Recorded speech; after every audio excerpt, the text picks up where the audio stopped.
Hey guys, and welcome back to another review video where we will be reviewing yet another highly anticipated game. The video game title in question for this review is none other than Resident Evil 8 Village, which hit consoles and PC on May 7th, 2021, and this is the direct sequel to the popular Resident Evil 7. In this video, we will go over the storyline of Resident Evil Village, analyze the gameplay mechanics, discuss various new game features, as well as looking at how the main villains fit into the game.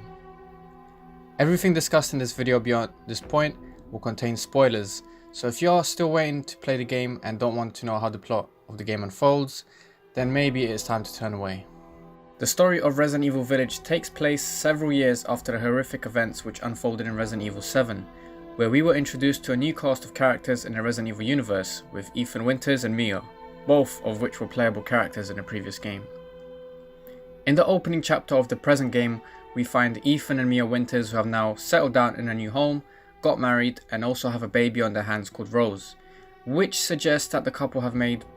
great steps towards moving on from the events of Resident Evil 7. Further into the opening scene, the plot of the story is quickly turned on its head as Chris Redfield, who rescued us at the end of Resident Evil 7, kills Mia as fans are treated to an early shock in the story. As Ethan is forced to watch his wife get executed by someone they trusted, he is then knocked out and then transported in a van, with the whereabouts and well-being of his daughter seemingly unknown. As the player is left to digest the opening scene, the game forces fans to question why Chris Redfield would betray us and go from a beloved hero in Resident Evil 7 to a potential villain in the current game, thus giving the story a strong starting point and an objective as the player seeks to find the truth behind the events that transpired. Later on, the van transporting Ethan alongside the armed men belonging to Chris crashes as our main character wakes up concussed and confused as he sees the armed men lying dead on the ground next to the van, which now only serves as a heap of scrap, and makes the player question if this was just a simple crash or if this was the handiwork of an unknown force. As Ethan walks away from the crash, he quickly finds himself on the outskirts of the village, which is the main playable location that the game takes place in. As we venture into the village, the game quickly turns into a horror survival title as the player is left to fend off with limited ammo or resources against the first enemies which we are introduced to, the Lycans. As we narrowly escape, we find a group of survivors, but they are attacked and killed after one of the members was bitten and became a Lycan himself. Ethan finds himself alone once again and desperate to find his daughter Rose, and he makes his way to the castle towering over the village in his quest to find answers behind the events that have taken place, but only to be captured by the first main villain we are introduced to, Heisenberg. We are taken to a meeting between Mother Miranda, who is the main mastermind behind the story plot, and the four lords, Lady Dimitrescu, Donna Beneviento, and Salvatore Moreau, as well as Heisenberg, who we will come to face later on. After yet another narrow escape, we are introduced to the Duke, who is the merchant within the game, as he offers the player resources and upgrades which can be purchased to aid Ethan in his quests, and he reveals that each of the four lords have a flask in their possession containing a body part of his daughter, which he must collect if he wishes to restore her. As the game progresses, we fight and kill all four lords, Lady Dimitrescu atop her castle, Donna Beneviento in her mansion, Moreau in the swamps, and lastly Heisenberg in his factory of machines. As we stumble into Chris Redfield in what is a tense standoff, we learn from him that he did not kill Mia in the beginning, but rather it was Mother Miranda who had the ability to transform and take the shape of Mia Winters, with Chris and his team having a clear objective of storming Ethan's house and taking her down. With Ethan now hellbent on finding and killing Miranda, things take a turn for the worst as Ethan finds himself on the wrong side of the sword as he is killed by her, thus setting the scene for the final chapter of the game. As we trudge ourselves over the last hurdle of the game, we play as Chris Redfield as we fight through waves of monsters in what is a big change of pace in the game as we go from a vulnerable Ethan with limited resources to an all-out guns blazing Chris Redfield with military-grade weapons at his disposal.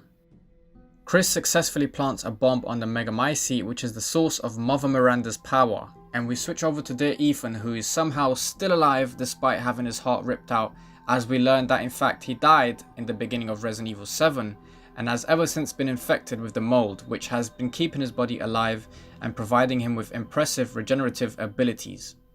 Ethan gets his sweet revenge and kills Miranda, whilst also restoring his beloved daughter Rose to life. However, he sacrifices himself to detonate the bomb as Chris escapes with Rose alongside Mia, who was found captured in the castle dungeons. Now that we have covered the groundwork for the story of the game, let's briefly go over the gameplay mechanics featured in Resident Evil Village. The game once again introduces the first-person perspective as the series embraces its switch to a first-person shooter, as was seen in the last game, which was the first time in the franchise's history. This offers players a much more tense and frightening experience as they come face to face against their enemies in the first-person camera view rather than over the shoulder. The game offers players the chance to save the game manually, providing that they find one of many scattered typewriters throughout the map, if they do not wish to rely on autosaves which happen at every checkpoint.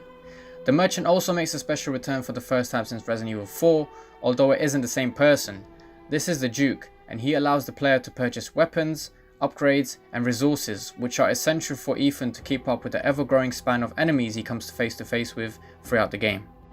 The traditional inventory system as seen throughout the franchise also makes a return, welcoming players to an easily accessible and understandable way of sorting through their items in their inventory. Resident Evil Village also offers a diverse range of puzzles for the players to complete, some being optional and offering nothing more than a reward of high value, and some are required for the player to solve in order to access a new area of the map in order to continue in the main story quest. Now moving on to the main villains in Resident Evil Village. This section of the review will mostly stem from my own experience playing the game and will not necessarily reflect the opinions of the Resident Evil community. In my time playing this game, I found out that out of the 4 main lords and final boss Miranda, it was Lady Dimitrescu and the Benevento villains which offered me the best experience in the game.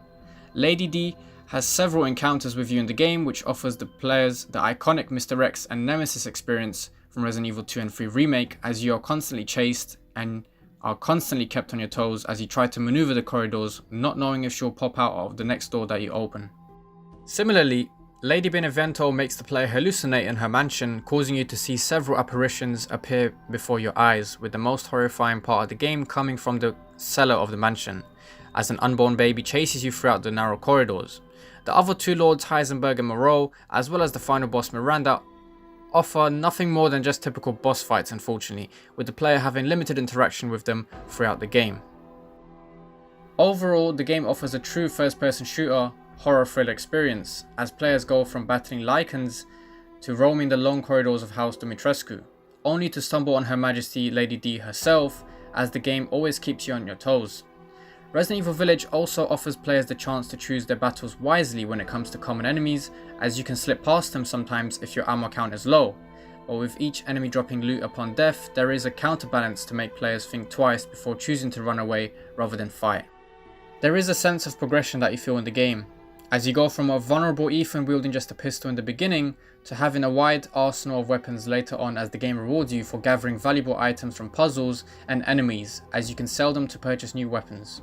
The graphics look stunning on both old gen and new gen consoles, as the game features ray tracing on PC, PS5 and Xbox Series X, giving players a more detailed graphical look when it comes to light and shadow reflection. However, for all the good the game has to offer, I felt that at times the in-game movement mechanics were clunky at some parts, as I had to end up cranking up my sensitivities sky high, otherwise it felt like I was turning around in slow motion. Not a big point, but it's still something that was bugging me. Furthermore, once you complete the game, there is no way to go back and collect any outstanding treasures or solve any puzzles, as when the game is finished, well, it's finished. Therefore, players must start a new game, unlike many open world games where you can continue to roam the world after completing the main storyline. In addition to this, sadly the game itself is not very long, as Resident Evil often extends its lifespan by relying on the players going back to collect items required to advance in the story, or sitting there for a good couple of minutes trying to figure out what to do next in order to rack up more time of hours played. I completed the game in about 8 hours, and that was with no YouTube tutorials, just good old-fashioned detective work with the help of my friend on stream to solve puzzles, so you can imagine the playtime on the second playthrough would be significantly less.